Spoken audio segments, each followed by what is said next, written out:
Salut à tous et bienvenue sur MLS Time, le podcast 100% MLS. Nouvel épisode où on approche très rapidement de la fin de saison régulière. Alors sans plus attendre, on est parti pour un nouvel épisode. Let's go!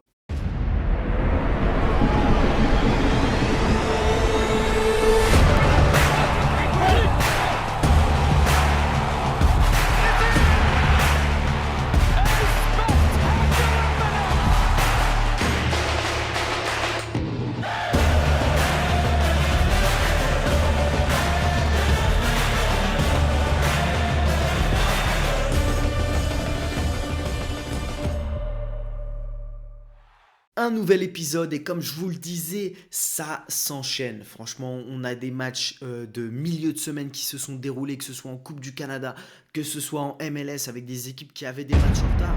Mais avant tout ça, on va refaire un point sur les résultats Qu'est-ce qu'il y a eu?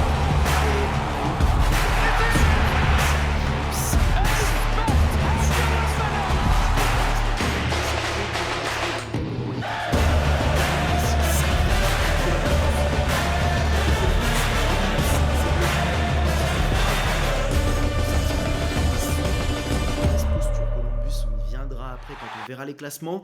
Miami a été prendre une petite gifle à Charlotte 3-0, mais s'est repris en milieu de semaine en gagnant 3-1 face à Seattle qui avait fait tourner son effectif. Cincinnati a très durement gagné face à Nashville 2-1. On a eu quoi comme résultat marquant? Eh bien oui, Vancouver qui met un 7-0 à Philadelphie. Philadelphie qui a encore perdu aussi en milieu de semaine en coupe. Ils ont pris 10 buts en 2 matchs. Donc Philadelphie est pas forcément sur une très bonne dynamique. On a eu également le gros match entre San Diego et Minnesota où San Diego perd 3-1 chez eux contre Minnesota. Minnesota qui s'est fait sortir en demi-finale de Coupe US Open Cup cette nuit face à l'équipe de Austin, un peu durement malgré un magnifique coup franc, je vous invite à aller regarder de Joaquin Pereira. LAFC a déroulé 4-2 face à San Jose et a battu 3-1. Salt Lake qui vont rejouer encore ce week-end. On a Seattle qui a fait 2-2 simplement face à LA Galaxy. Chicago qui s'est incliné 3-1 face à NYCFC qui a NYCFC, je vous le dis, chaque semaine, l'équipe à ne pas prendre à la légère. Donc ils ont été tapés Chicago 3-1 le week-end dernier et ils ont tapé Columbus 3-2 à domicile cette nuit. On est sur une équipe, va vraiment falloir la surveiller, cette équipe de New York. Donc voilà un peu pour les résultats marquants, on va dire, de la semaine dernière. À noter que Vancouver s'est qualifié en gagnant 4-0 face à Forge en Canadian Championship.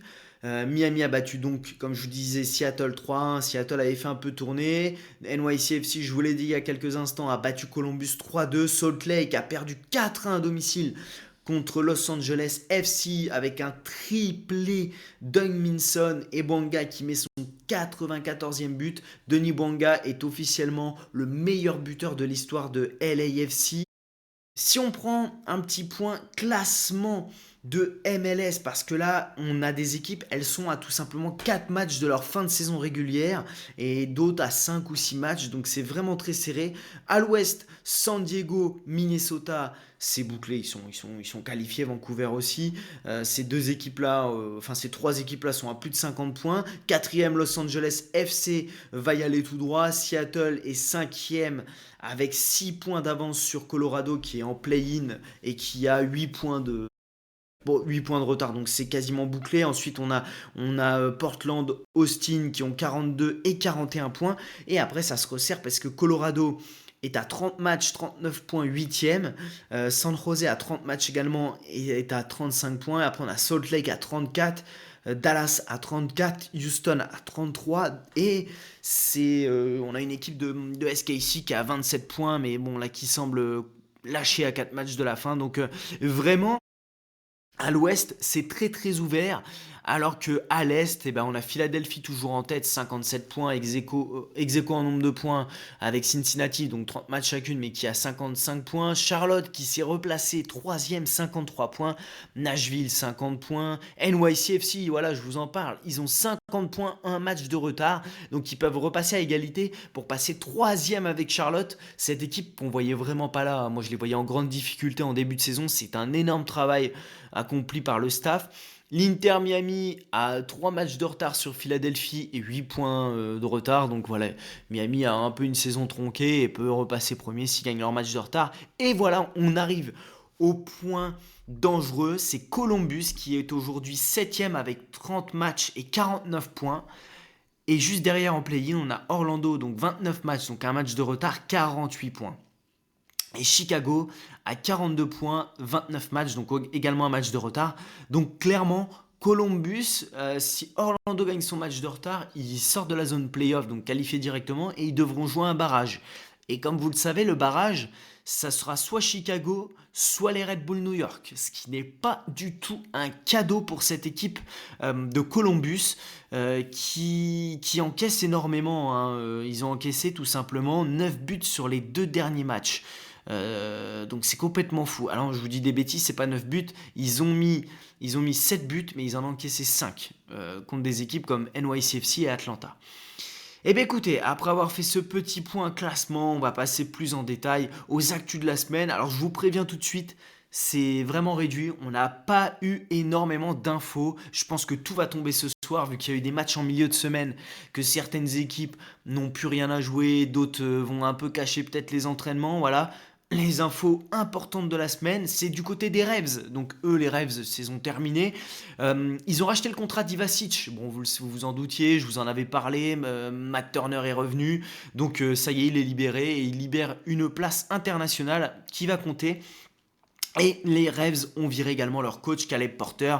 Et depuis, ils ont pris contact avec Jim Curtin, l'ancien coach de Philadelphie qui est resté pendant une dizaine d'années là-bas et qui a mené cette équipe de Philly au top. Pour revenir sur Caleb Porter, il y a Caleb Pongratz, donc un suiveur de New England, qui a sorti un article que j'ai repartagé sur X, complètement fou, où le mec, enfin le coach se fait défoncer par ses anciens joueurs. Des joueurs ont carrément dit que Caleb Porter était fou, complètement déconnecté de la réalité, qu'il oubliait que ses joueurs avaient des familles et que c'était des êtres humains. Il y en a qui ont dit qu'ils le détestaient. Donc je pense vraiment qu'on a des réponses qui arrivent comme quoi ça ne se passait pas du tout bien avec ses joueurs et c'est un peu la raison pour laquelle ça n'a pas pris. Beaucoup ont dit qu'il était déconnecté de la réalité, qu'il allait observer ses joueurs sur les réseaux, qu'il leur parlait tout le temps de l'extérieur. Un coach un peu manipulateur de ce qu'ils ont dit, c'est complètement fou. On va passer à LAFC, donc ils ont prolongé Sergi Palencia jusqu'en 2028. Donc c'est une bonne nouvelle pour le latéral qui continue. Cette équipe d'LAFC, je pense qu'avec Bouanga, Son, va mettre 4 buts par match, hein. C'est assez affolant, les deux se trouvent tellement bien. Bouanga a recentré un peu son jeu dans l'axe et ils font très très mal tous les deux. Du côté de Salt Lake, ils ont prolongé leur gardien Cabral jusqu'en 2027 avec une option pour 2028. Cabral qui fait une énorme saison. Je pense que Zach McMath va devoir se trouver un autre club à son retour ou s'il veut pas cirer le banc. Du côté de Chicago, on reste dans les gardiens. Ils ont prolongé pour 3 ans Chris Brady qui a quand même pas mal d'intérêt européen. Je pense que c'est en prévision une éventuelle vente. Ils ont aussi prolongé Sergio Orregel et Mauricio Pineda. Du côté d'Atlanta, donc la nouvelle qu'on a eue, c'est que Will Riley, le jeune milieu de terrain, s'est blessé aux ischio-jambiers et va être absent 3 à 4 semaines. Du côté de Vancouver, de bonnes nouvelles de Ryan Go, ça fait plaisir. Il a fait ses premiers entraînements sans restriction où il pouvait jouer avec contact cette semaine. Mais le coach a dit qu'il prenait leur temps, qu'il allait revenir petit à petit au jeu. Je pense qu'il prévoit un retour pour les playoffs. J'ai vraiment hâte de voir avec Thomas Müller ce que ça va donner. La tuile un peu, enfin c'est à la fois une mauvaise nouvelle et une bonne nouvelle, c'est que Tristan Blackmon s'est blessé en coupe contre Forge, donc c'est une entorse au ligament collatéral mais médian, enfin au MCL. Il s'est fait ça donc contre Forge mardi, on a cru au croisé, donc c'est pour ça que je dis que c'est à la fois une mauvaise nouvelle parce qu'ils vont le perdre je pense pour peut-être là jusqu'à la fin de saison, si c'est 2 mois, on ne sait pas encore le temps d'absence, mais c'est pas les croisés. Minnesota, la nouvelle, c'est qu'Hassani Dodson a été retiré de la liste des blessés du club jusqu'à la fin de saison et il va rejouer.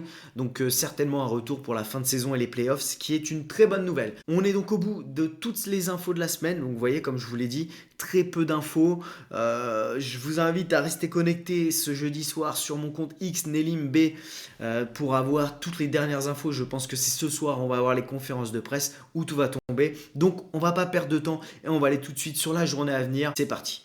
Danny Boyga scores! Impossible angle! Impossible is nothing to Danny Boyga! Les matchs du week-end, et ça c'est une bonne nouvelle pour nous qui sommes en France. Je sais qu'on est pas mal écoutés au Canada, mais on aura des matchs à partir de 18h samedi. Donc des matchs dans la soirée et dans la nuit comme d'habitude. Le match qu'on aura à 18h samedi, c'est NYCFC qui va recevoir Charlotte. Alors là, on est sur un match très intéressant puisqu'NYCFC est 5e 50 points et Charlotte est 3e 52 points. Donc Charlotte est qualifiée, NYCFC en cas de victoire se qualifiera. Ils ont quand même enchaîné NYCFC victoire face à Columbus et une belle victoire le week-end dernier face à Chicago Avant cela, ils avaient perdu contre DC chez eux, ce qui était surprenant, mais ils avaient été quand même battre Cincinnati et Nashville. Donc sur les 5 derniers matchs, on est clairement sur une équipe qui coupe des têtes. On a face à eux Charlotte qui est sur une série de victoires folles de 9 victoires de suite avec 7 clean sheets. Ils ont corrigé Miami 3-0 le week-end dernier. Toklomatiza, c'est en feu. Kalinja et sa défense sont vraiment solides. Westwood est en taille patron. Mais on a NYCFC qui est la 3e meilleure défense à domicile de leur conférence face à Charlotte qui est une des meilleures défenses tout simplement de la ligue. J'ai du mal à me dire que Charlotte va relâcher, même s'ils sont qualifiés, la machine est bien huilée, l'équipe est sur une bonne dynamique. Mais face à eux, je le dis, je le répète, je signe, NYCFC coupe les têtes des grosses équipes et va être une équipe très pénible à jouer chez elle. Donc je vois bien les deux équipes marquées. Martinez, bien sûr, du côté d'NYCFC, l'inévitable est capable de coller un but à Kalinja. En face, on a le duo Toklomatiza qui va être à surveiller. Mais en tout cas, c'est un match, je ne sais pas si on va avoir beaucoup de buts, mais qui va être très très intéressant de voir si NYCFC enchaîne face au gros. À 21h30, vous aurez Philadelphie, New England. Donc, New England est un peu dans le dur. Ils sont à 10 points des play-in. La saison est terminée, clairement. Une seule victoire sur leurs 5 derniers déplacements. Ils sont sur 3 matchs sans victoire, 2 défaites, 1 nul. Donc vraiment une saison à oublier pour les Revs et pour Carl Esril et ses collègues. Et en face, ils vont avoir Philly qui, attention, a perdu en US Open Cup en demi-finale 3-1 cette semaine, donc en milieu de semaine face à Nashville. Et le week-end d'avant, ils avaient pris une gifle face à Vancouver. Donc 10 buts encaissés en 2 matchs. Ça peut faire mal à la tête. Mais bon, ils sont face à une équipe qui est en perdition. Ils sont quand même 2e à domicile avec la 3e meilleure défense à l'Est à domicile. Ils n'ont plus perdu chez eux depuis 17 matchs, toutes compétitions confondues. C'est quand même une seule défaite chez eux cette saison à Philadelphie. C'était le 16 mars, 3-1 face à Nashville. Donc moi je pense vraiment que malgré l'enchaînement, Philadelphie reste favori. Ils vont vouloir aller chercher le Supporter Shield. Donc je vois bien des joueurs comme Baribo, Iloski, Wagner être intéressants si vous avez des joueurs à mettre en fantasy sport. J'ai pas cité André Blake, Andrew Rick parce qu'il y a une incertitude sur lequel débutera dans les buts. Je pense qu'on va peut-être avoir un retour d'André Blake ce week-end. Mais voilà, il y a une incertitude. En tout cas, si vous avez un des deux, c'est très intéressant de les mettre. Mais attention, Philadelphie encaisse quand même beaucoup actuellement. On passe à Atlanta qui va recevoir San Diego à 22h30. Alors là, ça peut être le match feu d'artifice. Atlanta était mené 5-0 la semaine dernière face à Columbus et est revenu à 5-4 et a fait très très peur à Columbus. Ils se sont éliminés, mais désormais c'est un football champagne. Voilà. Donc c'est une équipe qui à domicile a pris 27 buts et on a encaissé 27 en 15 matchs. Donc attendez-vous à des buts face à San Diego, certes qualifié et premier à l'ouest, excusez-moi, mais ils vont vouloir se rattraper après leur défaite face à Minnesota pour rester en tête. C'est une équipe qui va jouer relâchée. Même les deux équipes vont jouer relâchées. Je vois bien un match de fou avec plus de 3,5 buts, les deux équipes qui marquent. En joueur décisif, Dreyer, Lozano, bien sûr. Almiron, Miranchuk en face. Mais là, j'éviterais de poser des gardiens si j'avais une équipe de fantasy sport à faire. On passe au match de la nuit. Et le premier de la liste à 1h30, ce sera Montréal qui reçoit les Red Bull New York. Montréal éliminé, dernier de la conférence, qui a perdu contre Saint-Louis, qui n'avait pas gagné depuis 12 matchs à l'extérieur. Enfin bref, voilà. Une équipe qui va recevoir les Red Bull New York en difficulté à l'extérieur. Mais la semaine dernière, Saint-Louis, c'était une équipe encore plus en difficulté. Donc je me dis, ils sont capables d'enchaîner 2 défaites de suite face à des équipes très très mauvaises à l'extérieur. Je ne leur souhaite pas, bien sûr. Bon, les Red Bull New York, ils sont à 2 points de Chicago, hein. Ils jouent quand même la qualif pour les play-in, mais ils ont un match d'avance, donc ils ne peuvent pas laisser passer ce match. Ils n'ont plus le droit à l'erreur. De toute façon, 4 matchs pour les Red Bull New York. Ils sont sur 3 matchs sans gagner, 2 défaites, 1 nul. Et surtout, sur 5 défaites de suite à l'extérieur. Donc voilà pourquoi je vous dis, Montréal a sa carte à jouer. Mais semaine dernière, c'était pareil, hein. C'était Saint-Louis qui avait, je crois, 10 défaites de suite à l'extérieur. Et ils n'ont pas réussi à les gagner. Bon, les Red Bull New York, c'est la pire équipe de la conférence Est à l'extérieur. Avec seulement 7 points en 15 matchs. 9 petits buts marqués et 21 encaissés. Bon, c'est le moment où Ouzou, Ivan Raimé doivent sortir leur meilleur match pour faire plaisir aux supporters. Parce qu'en face, il y aura bien sûr Choupo-Moting, Forsberg qui vont être intéressants si vous les avez dans le Fantasy Sport. En même temps, on aura Columbus qui joue Toronto et ça, c'est vraiment pas un cadeau pour se relancer pour Columbus face à une équipe qui est éliminée, sans enjeu, décomplexée, qui est sur 7 matchs sans victoire, mais sur 5 matchs nuls de suite, Toronto. C'est-à-dire ils ont fait 4 fois 1 partout et ils ont fait une fois 0-0. Donc ça reste quand même une équipe solide, en reconstruction, qui n'aura pas de pression. Et Columbus, eux, ils vont l'avoir la pression parce que, mine de rien, ils se sont joués le 17 août, ces deux équipes, ça avait fait 1 partout. Donc Columbus, je vous l'ai dit, hein, en préambule, qui est proche des play-in, qui n'aura pas Diego Rossi qui est blessé, hein. Il est blessé la semaine dernière, il a marqué un triplé, il est sorti blessé, il n'a pas joué en midweek, il était out sur le rapport de disponibilité. Ils ont gagné à Columbus 5-0, mais dès que Rossi est sorti, ça a été très compliqué, ils se sont fait peur à 5-4, ça finit le match. C'est une équipe qui reste solide à domicile et favorite, mais attention, moi je dis vraiment attention, leur nouvelle défaite à New York va vraiment les mettre au pied du mur. Je vois quand même Columbus favori, intéressant, vous allez avoir Arfston, Wessam Abouali, Gazda qui a pris les pénaltys, il en a marqué un cette nuit, mais en face d'eux, on a une équipe qui sait tenir les résultats, une grosse défense, un gros gardien avec Sean Johnson, et bien sûr Djordje Mihailovic qui peut leur faire très très mal. En même temps, on va avoir un des meilleurs match-ups de la nuit, c'est Miami qui reçoit DC United, donc DC qui est éliminé, 14e 25 points. Je pense que c'est vraiment, comme je le disais, c'est une équipe qui n'a pas compris que les points, il faut les prendre quand il y a de la compétition. Ils avaient réussi, mine de rien, à faire un partout le 24 août, donc il n'y a pas si longtemps, face à Miami, donc chez eux. Mais là, bon, c'est une autre paire de manches, hein. Ils vont devoir aller à Miami. Miami, certes, qui va jouer sans Suarez, mais qui a gagné en milieu de semaine 3-1 facilement face à Seattle qui avait fait tourner. Ils sont invaincus depuis 11 matchs, toutes compétitions confondues chez eux, où ils ont mis à chaque fois au moins 2 buts. Donc moi je pense que l'attaque de Miami est très intéressante. Je ne mettrai pas leur défense parce qu'ils encaissent souvent un but, donc Benteke peut être intéressant. Mais en tout cas, moi si vous avez Messi, vous le posez les yeux fermés. Tadeo Allende va être intéressant également. On arrive à un match intéressant qui se jouera également à 1h30 du matin, c'est Orlando-Nashville. Orlando 8e, 48 points, Nashville 4e, 50 points. Vraiment serré, hein, vous voyez. 4 matchs sans victoire pour Orlando en MLS, 3 défaites, 1 nul. Mais les 4 étaient à l'extérieur, donc c'est vrai qu'ils vont retrouver leur terrain où ils sont quand même sur 4 victoires de suite, toutes compétitions confondues, durant lesquelles où ils ont mis au moins à chaque fois 3 buts et 15 buts au total. Donc voilà, une équipe qui a enchaîné les mauvais résultats mais à l'extérieur et qui est très performante à domicile. Face à eux, Nashville, qui a gagné contre Philadelphie 3 en US Open Cup, qui jouera la finale, donc mine de rien un peu moins de fraîcheur, encore un déplacement. La zone play-in n'est pas loin, ils sont quand même sur une série négative avant leur match de coupe de 5 défaites et une seule victoire sur les 6 derniers matchs en MLS. Ils prenaient peu de buts, en fait ils ont pris 35 buts, dont 10 sur ces 6 derniers matchs, Nashville, en MLS. Donc c'est quasiment un tiers de leur but sur les 6 derniers matchs. Le gros sujet, c'est qu'ils sont sur quand même 5 défaites de suite à l'extérieur en MLS. Et ils ont pris au moins 2 buts dans 4 de ces 5 matchs. Et ils sont quand même derniers de la conférence sur les 5 derniers matchs avec seulement 3 points. Donc méfiance. Moi, je dis avantage quand même Orlando à domicile.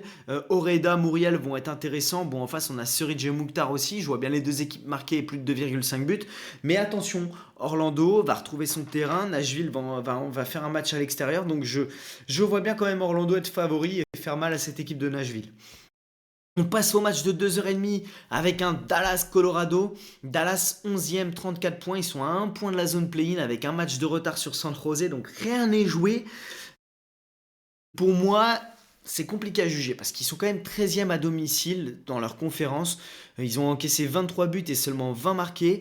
Mais depuis quelques matchs, c'est mieux parce que sur les 5 derniers matchs chez eux, ils sont sur 3 victoires, un nul, une défaite. Invaincus depuis 5 matchs et ils ont qu'une seule défaite en 8 matchs. Donc pour moi, Dallas, il y a beaucoup de mieux. Ils sont menés par un énorme pétard Moussa et ils vont recevoir les Rapids qui sont vraiment pas bons à l'extérieur, vous le savez, et qui a pas le droit de se tromper parce que bah, c'est un match couperé. Ça veut dire que si Dallas gagne, ils reviennent à tout simplement 2 points. C'est une seule victoire sur leurs 12 derniers matchs à l'extérieur. Ils sont quand même 11e à l'extérieur, 31 buts encaissés en 15 déplacements. Bah ouais, une moyenne de 2 buts comme 11 fois sur leurs 12 derniers matchs. Ils ont pris plus de 2 buts. Ou au moins 2 buts en tout cas. Donc c'est un match qui s'annonce assez ouvert. Moi, je vois bien quand même les deux équipes marquer. Sur les 5 dernières confrontations, et à chaque fois les deux je m'en mêle les pinceaux. Sur leurs 5 dernières confrontations, les deux équipes ont à chaque fois marqué. Plus de 2,5 buts, ça a été sur les 4 des 5 dernières confrontations. Donc moi, je vois bien Petar Musa et Navarro, les deux attaquants, se mettre en lumière. Petar Musa, hein, vous le savez, c'est quand même un joueur qui est incroyable cette saison. Houston va recevoir Portland en même temps. Donc Houston est 12e avec 33 points à 2 points des play-in. Mais ils sont 14e à domicile. 15 points en 15 matchs, 26 buts encaissés. Une victoire, 6 défaites de nul sur leurs 9 derniers matchs, toutes compétitions confondues à domicile. Et pourtant, ils sont en course pour accrocher les play-in. C'est complètement fou. Ils ont remporté un de leurs 12 derniers matchs, toutes compétitions confondues, Houston. C'est une victoire, 7 défaites, 4 nuls. Et ils vont recevoir Portland, qui est quand même 6e, 42 points, qui s'est repris 3 matchs sans défaite, mais ils ne sont pas encore assurés d'aller en playoff directement. 9e à l'extérieur, ils ont remporté qu'un de leurs 9 derniers matchs à l'extérieur, toutes compétitions confondues, mais il y a beaucoup de mieux avec Velde, Anthony, Dacosta. Donc c'est un match pour moi qui est indécis. Je vous invite à l'éviter si vous avez des joueurs de fantasy sport à mettre. Je ne peux que vous dire de faire attention à ce match-là. On passe à Minnesota-Chicago. Ça, c'est alléchant hein, sur le papier. Minnesota, deuxième, 54 points, invaincu depuis 4 matchs, 3 victoires, 1 nul. Je parle en MLS, puisqu'ils se sont fait éliminer par Austin en demi-finale de coupe. Ils sont déjà qualifiés, mais ils peuvent espérer avoir le Supporter Shield s'ils font une belle série. Face à eux, il y a Chicago, quatrième à l'extérieur à l'Est, où ils sont quand même à l'aise. Pour moi, c'est deux équipes qu'on ne présente plus. Je pense qu'il va y avoir des buts. Les deux équipes marquent plus de 2,5 buts. Minnesota, certes, reçoit, mais a joué en midweek. Donc je vois bien Zinkernagel qui a quand même 16 de ses 25 contributions à l'extérieur. En face, bien, bah, vous avez Fitz qui va sûrement débuter. Yeboah, Pereira. Donc je pense qu'on va avoir un match à 3-4 buts qui peut être intéressant pour les équipes, pour les joueurs qui ont des joueurs offensifs. Mais par contre, si vous avez des stacks défensifs de ces deux équipes, je vous invite à les éviter parce qu'on est sur deux grosses attaques. À 3h30, on aura un SKC Vancouver. SKC, une victoire sur leurs 9 derniers matchs, ils sont quasi éliminés. 15e de leur conférence sur les 15 derniers matchs avec 34 buts encaissés et 15 points. Et ils sont aussi derniers sur les 10 derniers matchs et les 5 derniers matchs. Donc ça veut dire que ça fait 15 journées que en gros SKC c'est la pire équipe à l'ouest. Vancouver en face 3e, 52 points. Ils peuvent repasser en tête et jouer le Supporter Shield parce qu'ils ont 2 matchs de retard sur San Diego et Minnesota. C'est une équipe qui est quand même en confiance, qui a mis 7-0 le week-end dernier à Philadelphie, qui a mis 4-0 en coupe. Alors ils perdent Blackmon, mais c'est une équipe qui a quand même la meilleure défense de leur conférence à l'extérieur avec 15 buts pris seulement en 14 déplacements. Mais bon, ils en ont mis 18, mais depuis, ils ont Thomas Müller qui est arrivé. Premier sur les 5 derniers matchs avec 15 buts marqués pour 5 encaissés et 10 points sur 12 possibles. Donc clairement, là, Thomas Müller, hein, si vous l'avez, vous pouvez le mettre. Je ne sais pas si Brian White sera de retour. Vous avez également Ali Ahmed, vous avez Sabi. Enfin voilà, il y a vraiment une belle équipe de Vancouver. et pourquoi pas les premières minutes et Ryan Go, en tout cas moi je l'espère. À 4h30, on aura San José qui va recevoir Saint-Louis, donc San José 9e, 35 points. Attention, eux, ils peuvent pas laisser filer de points parce qu'ils ont 30 matchs. C'est-à-dire que quasiment toutes les autres équipes ont un match de retard, enfin les équipes qui les entourent. Ils ont quand même ils ont une des meilleures attaques de MLS à domicile. Ils ont mis 61 de leurs buts, 61% de leurs buts à domicile. Face à eux, Saint-Louis éliminé, qui a gagné sa première victoire la semaine dernière après 13 matchs sans gagner et 10 défaites de suite à Montréal, excusez-moi. Mais ça ne veut pas dire que ça va mieux. Donc moi, je pense qu'on peut avoir beaucoup de buts dans ce match. Je vois bien Arango, Artel se distinguer. San José, bah, c'est plus de 2 buts, je le vois vraiment. Espinoza, enfin voilà. Le plus de 2,5 buts est arrivé dans 6 des 5 affrontements entre ces deux équipes. Donc je pense qu'on va avoir un match assez ouvert et plaisant. En même temps, on aura une équipe de Austin qui va recevoir Seattle. Enfin non, je vous dis en même temps, mais non, c'est dans la nuit de dimanche à lundi. Vous aurez un Austin-Seattle.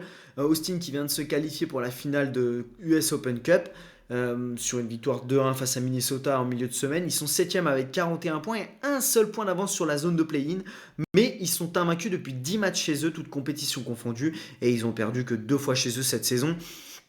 Seattle a joué en milieu de semaine et a perdu 3 à Miami en faisant un petit turnover. C'est 2 défaites sur leurs 16 derniers matchs, toutes compétitions confondues. Et ils n'ont jamais perdu à Austin. C'est une stat. Ça vaut ce que ça vaut. C'est quand même un match pas évident. Moi, je pense que ça peut faire un score 0-0, un partout avec peu de buts. J'éviterai ce match. Je jouerai peut-être plutôt un Yemar, Gomez Andrade, peut-être Stéphane Frey, Brad Stuver. Mais du mal à voir qu'il y ait eu beaucoup de buts dans ce match-là. Donc, eh ben, écoutez, on a fait le tour pour les match-ups de ce week-end. Ah non, j'en oublie un, c'est LAFC Salt Lake. Eh ben, la revanche de cette midweek où LAFC leur a mis 4-1.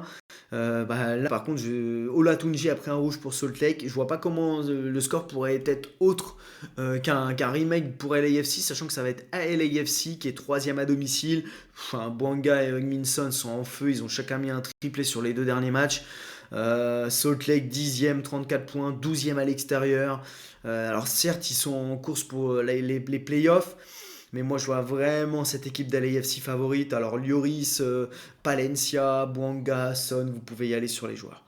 Donc voilà, cette fois-ci, on a bien fait le tour de tous les matchs et on a vu tous les matchs de ce week-end. Donc côté Fantasy Sport, pour moi au niveau des gardiens, comme je vous l'ai dit, Blake Creek c'est un bon match-up, mais on ne sait pas lequel va commencer à suivre si on a plus d'infos ce soir. Je reste persuadé que Kalinia Freeze dans le match NYCFC Charlotte peuvent être intéressants. Gaiese à domicile, Lloris est un des plus intéressants, voire le plus intéressant, et Stuver Frey vont être pas mal. Au niveau des défenseurs, Kai Wagner comme d'habitude, avec Ariel, Freeman, je dirais plus généralement le stack défensif d'LAFC, Yemar Gomez Andrade, ça devrait être intéressant. Pour les milieux, il n'y a pas tant de milieux qui me font rêver. Je dirais Pereira. Du côté de Minnesota, Espinoza, Evander, Verskov, c'est des valeurs sûres, vous voyez, je suis allé vraiment sur des joueurs assez sûrs. Bien sûr, vous avez Evander qui sort un peu du lot et qui est toujours complètement dingue. Du côté des attaquants, vous avez le duo de LAFC, Bongasson, qui va être un des meilleurs avec Messi ce week-end. Zinkernagel, toujours un bon pic, Yeboah en face, Arango, Wessam Abouali, le duo de San Diego, Dreyer Lozano, et bien sûr, Tai Baribo. Donc voilà, on a fait le tour pour cette semaine, un épisode un peu plus court que d'habitude parce qu'on n'a pas énormément d'informations. Je vous remercie à tous d'être toujours aussi nombreux. Comme je le dis souvent, si le podcast vous plaît, n'hésitez pas à le noter sur Spotify ou sur les plateformes pour le référencement. Le repartager sur les réseaux, c'est très important. Et puis je vous dis à la semaine prochaine pour un nouvel épisode de MLS Time.